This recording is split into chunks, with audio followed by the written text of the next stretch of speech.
नमस्कार दोस्तों। परीक्षा से पहले सुपर प्रहार बात कर रहे हैं हिंदी शिक्षण विधियों की। दोस्तों 111 महत्वपूर्ण प्रश्न लेकर आया हूं जो अध्यापक भर्ती परीक्षा के लिए बहुत ही इंपॉर्टेंट रहेंगे। पेपर में प्रश्न यहीं से आते हैं दोस्तों। ये मानकर चलिए कि पेपर के अंदर जो प्रश्न बनकर आते हैं वो कहां से आते हैं, यहीं से। आप इन क्वेश्चनों को देखोगे तो आपको पता चल जाएगा कि कोई सी भी परीक्षा हो, पेपर यहीं से बनकर आता है, हिंदी शिक्षण विधियों का। दोस्तों इसलिए सभी साथी मेरे साथ अंत तक बने रहें। एक बार वीडियो को लाइक, शेयर और जो नए साथी जुड़ रहे हैं वो चैनल को सब्सक्राइब जरूर करें। स्पीड के साथ ये 111 क्वेश्चन हम देखने वाले हैं। पहला क्वेश्चन, व्याकरण का मुख्य उद्देश्य निम्न में से किसका विकास करना है? किसका दोस्तों? पढ़ने के कौशल का, बोलने के कौशल का और लिखने के कौशल का, उपरोक्त सभी कौशलों का। क्वेश्चन नंबर 2, निम्न में से व्याकरण शिक्षण की विधि है। यहां पर व्याकरण शिक्षण की सिद्धांत विधि है, आगमन विधि है और प्रत्यक्ष भाषा शिक्षण विधि है। 4 नंबर, उपरोक्त सभी सही रहेगा। अगला क्वेश्चन, संप्रेषण कौशल का विकास करने में व्याकरण की भूमिका होती है। क्या होती है? शुद्ध भाषा का प्रयोग करना, अशुद्ध उच्चारित भाषा का प्रयोग, अशुद्ध उच्चारित भाषा का प्रयोग नहीं करना। तो ऑप्शन 1 सही रहेगा। आगे चलिए नेक्स्ट में, लेखन कौशल के विकास में व्याकरण का महत्व है। क्या महत्व है? वर्तनी संबंधी समस्याओं का समाधान करना है, विराम चिन्हों के गलत प्रयोग का समाधान करना है, कठिन शब्दों के प्रयोग की समस्या का समाधान करना है। ऑप्शन 4 उपरोक्त सभी सही रहेगा।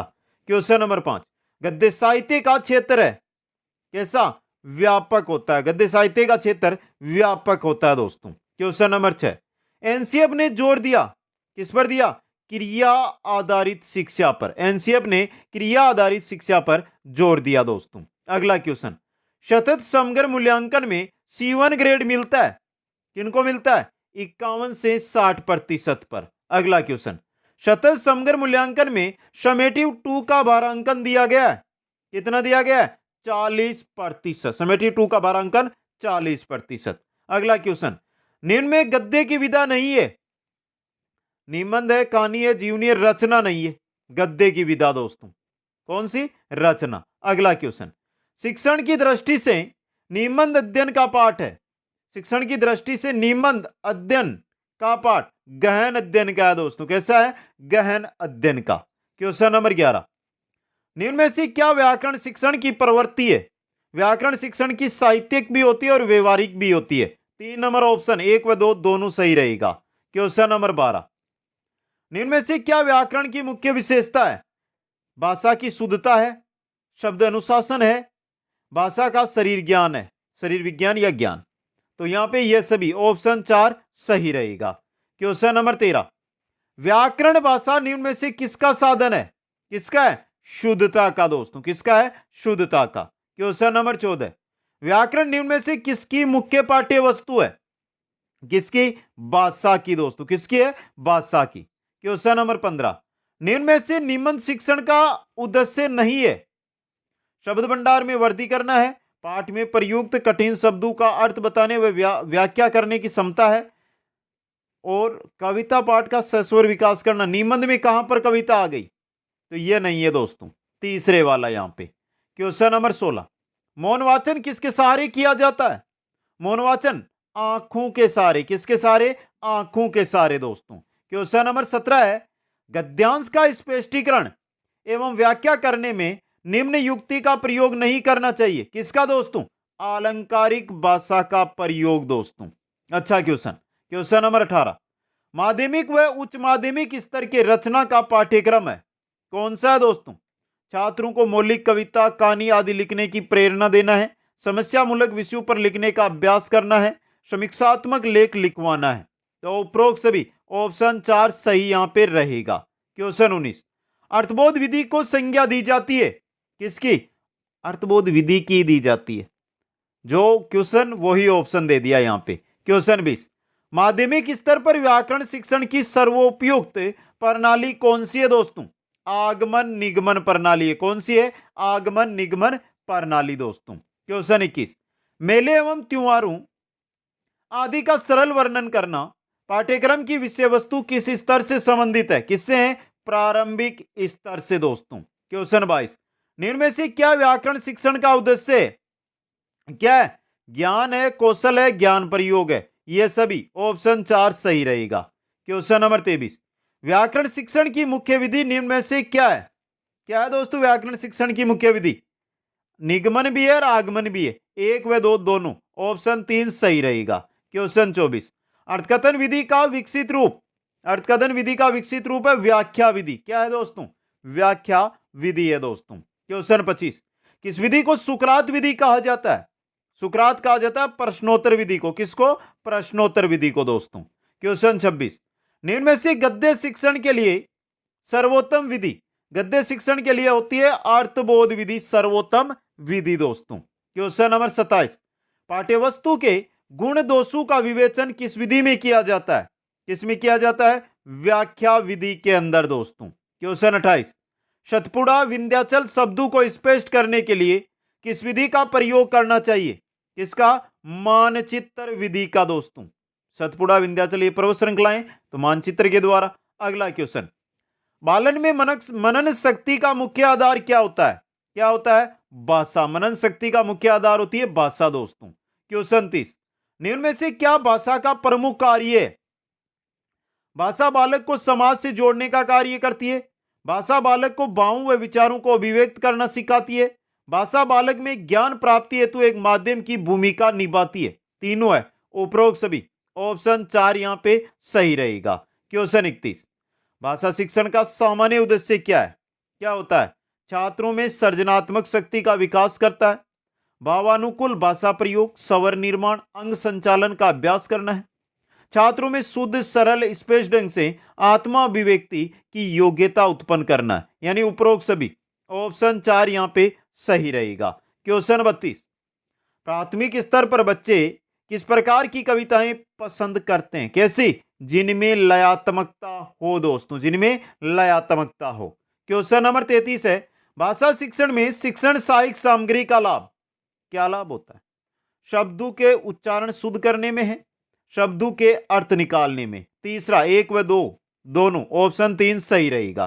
क्वेश्चन 34, आपके विद्यालय का परिणाम, परीक्षा परिणाम संतोषप्रद नहीं रहता है, आप क्या करेंगे? क्या करेंगे? योग्य एवं निष्ठावान परिश्रमी अध्यापकों की नियुक्ति करेंगे, मासिक परीक्षा की व्यवस्था कर निदानात्मक कार्य करना तथा उपचारात्मक शिक्षण देंगे, व्यक्तिनिष्ठ शिक्षण की व्यवस्था कर प्रत्येक छात्र की कठिनाइयों का निवारण करेंगे। यानी उपरोक्त सभी कार्य करेंगे दोस्तों। ऑप्शन 4 सही रहेगा। क्वेश्चन 35, जैसे हॉस्पिटल शब्द का अर्थ है अस्पताल, यह अर्थ किस विधि से निकाला गया? किससे निकाला गया? अर्थ विस्तार विधि से दोस्तों, अर्थ विस्तार विधि से। क्वेश्चन 36, भाषा विकास का द्वितीय चरण निम्न में से क्या है? द्वितीय चरण क्या है? बोलना दोस्तों। द्वितीय चरण क्या होता है? बोलना होता है, सुनना बोलना। आगे चलिए, निम्न में से कौन सी क्रियाएं एक साथ चलती है? इनमें से पढ़ना सुनना नहीं, पढ़ना बोलना नहीं, सुनना और बोलना ये साथ चलती है दोस्तों। क्वेश्चन 38, भाषा प्रवाह को कुशल बनाने में सर्वाधिक भूमिका होती है किसकी? बोलने की। किसकी होती है? बोलने की दोस्तों। क्वेश्चन 39, भाव एवं विचारों की अभिव्यक्ति का प्रवाह होता है किससे? बोलने से। किससे होता है? बोलने से दोस्तों। क्वेश्चन 40, मुस्कुराकर किसी शब्द को स्पष्ट करना क्या है? अभिनय विधि है। मुस्कुराकर आप किसी शब्द का अर्थ बता रहे हैं तो ये क्या हो गई? आपकी अभिनय विधि हो गई। क्वेश्चन 41, काव्य के रूपों के अनुसार गद्य एवं पद्य दोनों किस प्रकार के काव्य के अंतर्गत आते हैं? किस प्रकार के काव्य के अंतर्गत आते हैं? सर्वे के अंदर दोस्तों। क्वेश्चन 42 में चलिए, हिंदी भाषा शिक्षण सिखाने के प्रति रुचि उत्पन्न करना यह उद्देश्य है कैसा? प्राथमिक स्तर के छात्रों के लिए दोस्तों। क्वेश्चन 43, भाषा के माध्यम से छात्रों का होता है क्या? होता है मानसिक विकास, बौद्धिक विकास, शारीरिक विकास नहीं होता है। पहला और दूसरा, केवल 1 और 2। ऑप्शन 4 सही रहेगा।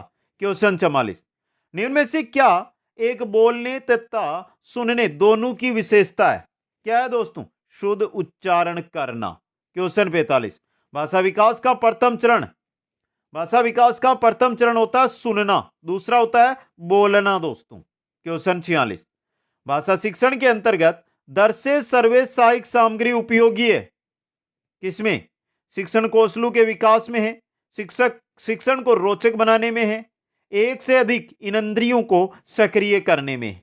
उपरोक्त सभी के लिए ऑप्शन 4 यहां पे सही रहेगा। क्वेश्चन 47, भाषा सीखने के लिए सबसे उपयुक्त साधन कौन सा है? अनुकरण करना। कौन सा है? अनुकरण करना दोस्तों। क्वेश्चन 48, भाषा शिक्षण के अंतर्गत भाषा के अधिग्रहण हेतु सबसे प्रबल पक्ष कौन सा होता है दोस्तों? सुनना तथा पढ़ना। सुनना तथा पढ़ना दोस्तों। क्वेश्चन 49, काव्य की कला पक्ष में अभिव्यक्ति कौशल नहीं है। कौन सा नहीं है? अभिधा है, लक्षणा है, व्यंजना है, राग नहीं है। राग नहीं है दोस्तों। क्वेश्चन 50, कविता की विशेषता नहीं है। क्या विशेषता नहीं है? कविता एक प्रबल अनुभूति है, कविता में ले ताल संगीत होता है, कविता नीरस, यह विशेषता कविता की नहीं है दोस्तों। क्वेश्चन 51, बालक भाषा में अपना विकास करने के लिए निम्न में से किसे एक उपक्रम के रूप में प्रयोग करते हैं? किसको करते हैं दोस्तों? भाषा को। किसको? भाषा को दोस्तों। क्वेश्चन 52, बच्चों में बोलने से अभिव्यक्ति को व्यक्त करने की क्षमता पैदा हो जाती है। ऑप्शन 1 सही रहेगा। क्वेश्चन 53, बोलने के माध्यम से बच्चों में झिझक समाप्त हो जाती है। क्या हो जाती है? झिझक समाप्त हो जाती है दोस्तों। क्वेश्चन 54, शिक्षण की दृष्टि से कौन सी कविता किस स्तर पर उपयुक्त नहीं रहती?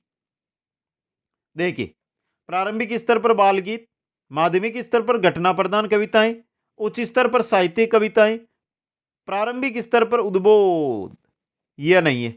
यह स्तर पर उपयुक्त, प्राथमिक स्तर पर उपयुक्त नहीं है दोस्तों। क्वेश्चन 55, कविता का चयन करने में किन बातों का ध्यान रखना चाहिए? कविता की भाषा स्तर अनुकूल हो, कविता का विषय बालकों के जीवन से संबंधित हो, कविता रुचिकर हो। इन सभी का, उपरोक्त सभी, ऑप्शन 4 सही रहेगा। क्वेश्चन 56, गीत विधि किस स्तर की कक्षाओं के लिए उचित है? प्रारंभिक स्तर के लिए। किन के लिए? प्रारंभिक स्तर के लिए। क्वेश्चन 57, निम्न में से कौन सी विधि छोटी कक्षाओं के लिए उपयोगी नहीं है? कौन सी विधि? व्याख्या विधि छोटी कक्षाओं के लिए उपयोगी नहीं है। गीत, अभिनय और अर्थबोध यह उपयोगी है दोस्तों। क्वेश्चन 58 देखिए, कहानी सुनने से बच्चों की कल्पना शक्ति व चिंतन शक्ति का विकास होता है। बच्चों की कल्पना शक्ति व चिंतन शक्ति का विकास होता है। क्वेश्चन 59, मौन वाचन शिक्षण का क्या उद्देश्य है? तार्किक योग्यता का विकास और मनन शक्ति, यानी दोनों का विकास। ऑप्शन 3 सही रहेगा। क्वेश्चन 60, निम्न में से क्या भाषा का एक कार्य नहीं है? भाषा का कार्य, पहला, विचार विनिमय को कठोर नहीं मृदुल बनाना, यह कार्य भाषा का नहीं है दोस्तों। अच्छा क्वेश्चन आ गया ना आपके लिए। क्वेश्चन चलते हैं 61 में, निम्न में से कौन सी विधि प्रश्नोत्तर विधि भी है? कौन सी है? व्याख्या, खंडान्वय, गीत, अर्थबोध, खंडान्वय विधि दोस्तों। ऑप्शन 2 सही रहेगा यहां पे। अगला क्वेश्चन, निम्न में से क्या एक भाषा शिक्षण में सहायक सर्वे सामग्री नहीं है?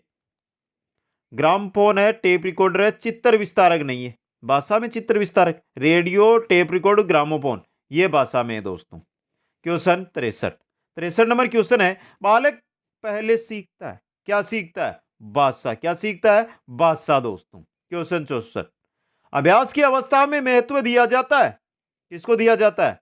पढ़ने को, लिखने को और मौखिक वाचन को, यह सभी। ऑप्शन 4 सही रहेगा। क्वेश्चन 65, भाषा की कक्षा का माहौल कैसा होना चाहिए? जहां बच्चों को उनकी बात कहने और सुनने के अधिकाधिक अवसर मिले, ऐसा कक्षा का माहौल भाषा का होना चाहिए। क्वेश्चन 66, सतत समग्र मूल्यांकन में इवन ग्रेड है 20 से 32% के लिए। क्वेश्चन 67, बच्चों में सीखने से होने वाला प्रभावपूर्ण परिवर्तन कौन सा है? व्यवहार परिवर्तन। सीखने से व्यवहार परिवर्तन, तो व्यवहार परिवर्तन। अगला क्वेश्चन, नियम से उदाहरण की ओर किस विधि में जाना पड़ता है? किसमें दोस्तों? निगमन के अंदर। उदाहरण से, नियम से उदाहरण की ओर निगमन विधि में। क्वेश्चन 69, उदाहरण से नियम की ओर किस विधि में जाते हैं हम? आगमन विधि में। किसमें? आगमन विधि के अंदर। क्वेश्चन 70, प्राथमिक स्तर पर आप प्राथमिक स्तर पर आप किस तरह का बाल साहित्य उचित समझते हैं? कैसा दोस्तों? ऐसा साहित्य जिसमें शब्दों व घटनाओं का क्या हो, दोहराव हो दोस्तों। 3 नंबर ऑप्शन सही रहेगा। अगला क्वेश्चन, प्राथमिक स्तर पर बच्चों की भाषा में रुचि का विकास करने के लिए उपयुक्त उपाय कौन सा है दोस्तों? रुचि का विकास, भाषा में रुचि का विकास करने के लिए बच्चों को मौखिक रूप से अधिक समझाना। ऑप्शन 2 यहां पे सही रहेगा। क्वेश्चन 72, एक बालक सामान्यतः किस विषय में रुचि अधिक लेता है? किस में लेता है? जो वास्तविक जीवन से संबंधित हो, जो वास्तविक जीवन से संबंधित हो। क्वेश्चन 73, निम्न में से व्याकरण शिक्षण की विधियां हैं, निम्न में से समवाय विधि है, भाषा संसर्ग विधि है, आगमन विधि है। उपरोक्त सभी व्याकरण शिक्षण की विधियां हैं दोस्तों। क्वेश्चन 74, निम्न में से व्याकरण पढ़ाने की सर्वोत्तम विधि आगमन विधि कौन सी होती है? आगमन विधि होती है दोस्तों। अगला क्वेश्चन, निम्न में से भाषा की शिक्षा किस विधि में दी जाती है? किसमें? भाषा संसर्ग विधि में। क्या दी जाती है? भाषा की शिक्षा दी जाती है दोस्तों। क्वेश्चन 76, रचना, कहानी, पद्य आदि की शिक्षा देने के साथ साथ ही प्रसंग और अवसरानुकूल व्याकरण की शिक्षा दी जाती है। यह किस विधि में होता है? यह किस विधि के अंदर होता है दोस्तों? यह समवाय विधि में होता है। किसमें? समवाय विधि में। क्वेश्चन 77, व्याकरण शिक्षण की कौन सी विधि पूर्णतः मनोवैज्ञानिक है? पूर्णतः मनोवैज्ञानिक। आगमन भी है और निगमन भी है दोस्तों, दोनों विधियां हैं जो आपकी पूर्णतः मनोवैज्ञानिक विधियां हैं। क्वेश्चन 78, निम्न में से व्याकरण शिक्षण का उद्देश्य ध्वनियों का ज्ञान होना, भाषा संबंधी नियमों का ज्ञान कराना, भाषा के गुण दोषों की परख करने की योग्य बनाना। ये उपरोक्त सभी है ना जो व्याकरण शिक्षण के उद्देश्य हैं। क्वेश्चन 79, उदाहरणों की व्याख्या तथा उनके प्रयोग के आधार पर व्याकरण के नियमों का ज्ञान कराया जाता है। किस विधि में ऐसा होता है? किसमें होता है? प्रयोग या विश्लेषण विधि में दोस्तों। क्वेश्चन 80 नंबर क्वेश्चन है, निम्न में से उच्च प्राथमिक स्तर पर रचना के पाठ्यक्रम की विषय वस्तु, उच्च प्राथमिक स्तर पर रचना के पाठ्यक्रम की विषय वस्तु कैसी होनी चाहिए? रूपरेखा के आधार पर कहानी व लेख लिखकर, लोकोक्ति व मुहावरों का प्रयोग करना व लिखवाना, छात्रों को विचारात्मक लेख लिखने के लिए प्रेरित करना। उपरोक्त सभी प्रकार की। ऑप्शन 4 यहां पे सही रहेगा। क्वेश्चन 81, एक शिक्षक को भाषा पढ़ाते समय निम्न में से किस माध्यम का प्रयोग सर्वप्रथम करना चाहिए? किस माध्यम का? सामान्य बोलचाल का। किसका? सामान्य बोलचाल का। क्वेश्चन 82, भाषा शिक्षण के अंतर्गत आवश्यक है कि बालकों में ध्यान रखा जाए। किनका ध्यान रखा जाए? रुचियों का, प्रवृत्तियों का, व्यक्तिगत विभिन्नताओं का, तीनों का। तो उपरोक्त सभी का ध्यान रखा जाए। क्वेश्चन 83, भाषा की मौखिक व लिखित अभिव्यक्ति भाषा के क्षेत्र में कहलाती है। क्या कहलाती है? रचना कहलाती है। क्या? रचना दोस्तों। क्वेश्चन 84, विचारों की अभिव्यक्ति के रूप है कौन कौन से? मौखिक भी है, लिखित भी है, दोनों रूप है दोस्तों।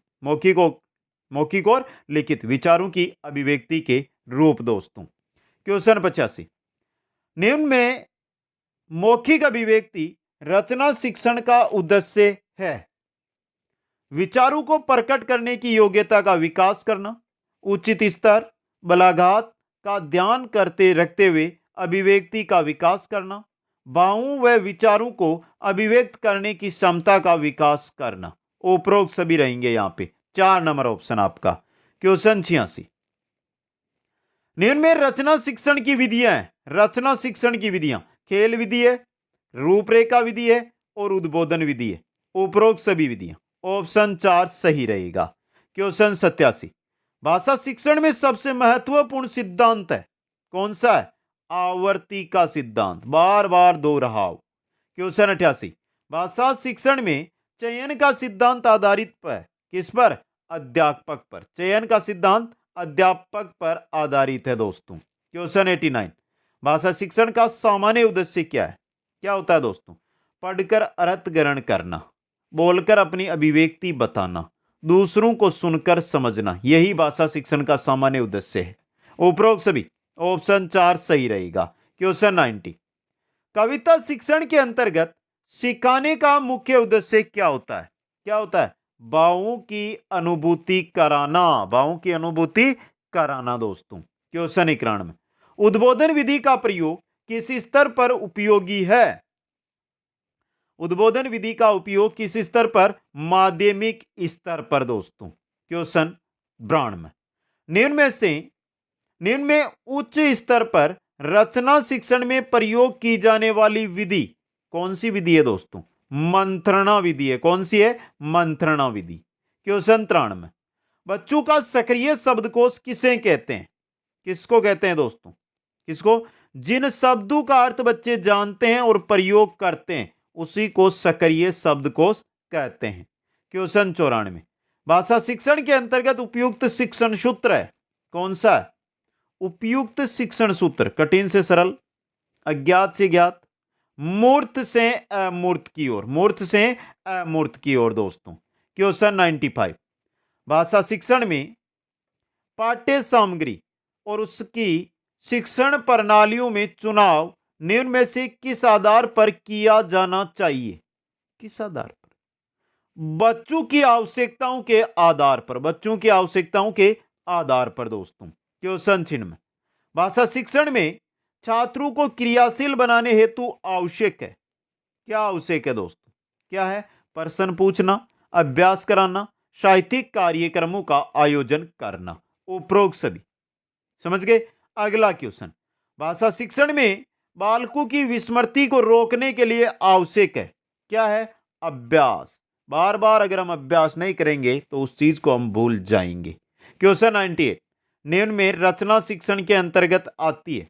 क्या आती है? कहानी, निबंध और पत्र, उपरोक्त सभी है ना जो आपके रचना शिक्षण के अंतर्गत आते हैं दोस्तों। क्वेश्चन 99 निम्न में रचना शिक्षण की विधि नहीं है। कौन सी नहीं है दोस्तों? देखो और रचो विधि है, खंडान्वय विधि नहीं है रचना शिक्षण की विधि दोस्तों। क्वेश्चन नंबर 100 निम्न में से कौन सी विधि विश्लेषण संश्लेषण से संबंधित है? कौन सी है? प्रश्नोत्तर विधि है दोस्तों। कौन सी है? प्रश्नोत्तर विधि आपकी। क्वेश्चन 101 कौन सी विधि प्राचीन काल में भी प्रचलित रही? कौन सी विधि रही? प्रश्नोत्तर विधि प्राचीन काल में भी चली दोस्तों। क्वेश्चन 102 15 अगस्त का लेख बताकर 26 जनवरी पर लिखवाना किस विधि से संबंधित है? किससे? अनुकरण विधि से संबंधित है दोस्तों। क्वेश्चन 103 एक शिक्षक बालक को चित्र दिखाकर प्रश्न पूछकर कहानी को पढ़ा रहा है। यह शिक्षक रचना शिक्षण की किस विधि से पढ़ा रहा है दोस्तों? किससे? उद्बोधन विधि से। किससे? उद्बोधन विधि से। क्वेश्चन 104 अध्यापन करते समय एक शिक्षक को शिक्षण का संबंध निम्न में से किसके साथ करना चाहिए ताकि बच्चे सरलता पूर्वक सीख सके? किसके साथ? कथाओं व कहानियों के साथ, पशुओं व पक्षियों के साथ, खेल व खिलौनों के साथ, उपरोक्त सभी के साथ दोस्तों। क्वेश्चन 105 शिक्षक का प्रथम उद्देश्य है कि भाषा शिक्षण का केंद्र हो। कौन? बालक। भाषा शिक्षण का केंद्र बालक हो दोस्तों। अगला क्वेश्चन कौन सी विधि प्रबोधन विधि से मिलती जुलती है? प्रबोधन विधि से मिलती जुलती है मंत्रणा विधि। कौन सी? मंत्रणा विधि दोस्तों। क्वेश्चन 107 एक अध्यापक छात्रों को पुस्तकें प्रदान कर देता है और अपने आप में निबंध लिखने को कहता है और बीच बीच में वह उनको मार्गदर्शन प्रदान कर रहा है। किस विधि के अंतर्गत ऐसा कार्य किया जाता है? किसमें? मंत्रणा विधि के अंदर। किसमें किया जाता है? मंत्रणा विधि के अंदर ऐसा कार्य है जो किया जाता है। तो क्वेश्चन देखिए एक से बढ़कर एक, अच्छा से बढ़कर अच्छा क्वेश्चन।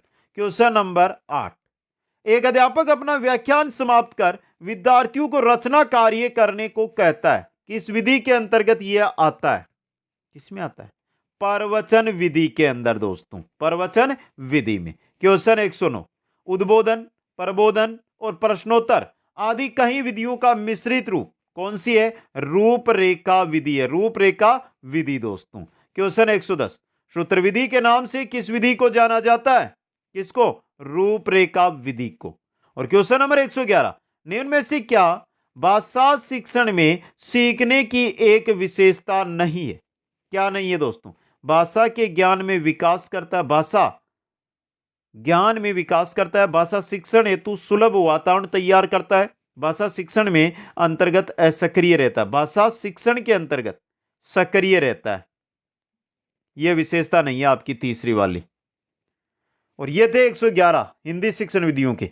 अगर आपने इस वीडियो को ज्यादा प्यार दिया और आप चाहते हैं कि इसी प्रकार और क्वेश्चन लेकर आऊं तो और लेकर आ जाएंगे। बाकी आपको किस विषय की शिक्षण विधियों के क्वेश्चन चाहिए कमेंट बॉक्स में कमेंट करके बता देना। लेकिन एक काम मेरा भी करना है, यहां पर इंस्टाग्राम आईडी है, जो भी साथी मेरे साथ है इंस्टाग्राम पर जरूर जुड़ जाना।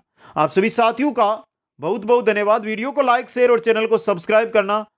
जय हिंद, जय भारत।